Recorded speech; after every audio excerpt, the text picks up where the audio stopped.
বলো বলো জগন্নাথ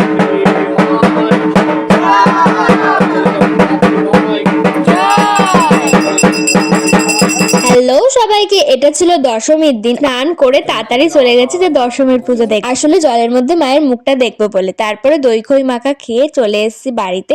দেখি দুজনেই কি সুন্দর পিঙ্ক পিঙ্ক জামা পড়েছে, পিঙ্কি হয়ে গেছে। তাতে আমরা এবং বৌদিরা সবাই মিলে গেলাম চন্দননগরে ঠাকুর দেখতে। সেদিনকার যেহেতু দশমী ছিল, এবারে যেহেতু দশমীতে ভাসান হয়নি, তাই একটু যাওয়া, কারণ প্রত্যেকবারই পুজোর কাজে ব্যস্ত থাকতে আর আমাদের চন্দননগরে আসা হয় না কোনোবারই। তাই বৌদি বলাতেই আসলাম। দেখো আদি মিকি মাউসে চড়ছে আর আমি যেই ভিডিও করছি সেই লজ্জা পেয়ে লুকিয়ে যাচ্ছে। দেখো কি মজাটাই না করছে, মনে হচ্ছে আমি নিজেই উঠে পড়ি, কিন্তু বড় হয়ে গেছে, উঠতে আর পারবো না। হ্যাঁ বাট দেখো, উফ, মনে হচ্ছে লাইটিং এর শহরে চলে এসেছি। ঠিকই, জাস্ট ওয়াও, যারা দেখেছো তারাই একমাত্র রিলেট করতে পারবে, এতটাই সুন্দর ছিল। তার সাথে ঠাকুর তো অপূর্বই, তার তো কোনো তুলনাই হয় না। এই ভাইরাল অনুরাজের অনুকে দেখেছিলাম, তো একটু ভিডিও করে তোমাদের সাথেও শেয়ার করে নিলাম। চলো 2টো বাজে, বাড়ি যাই, ততক্ষণের জন্য বাই।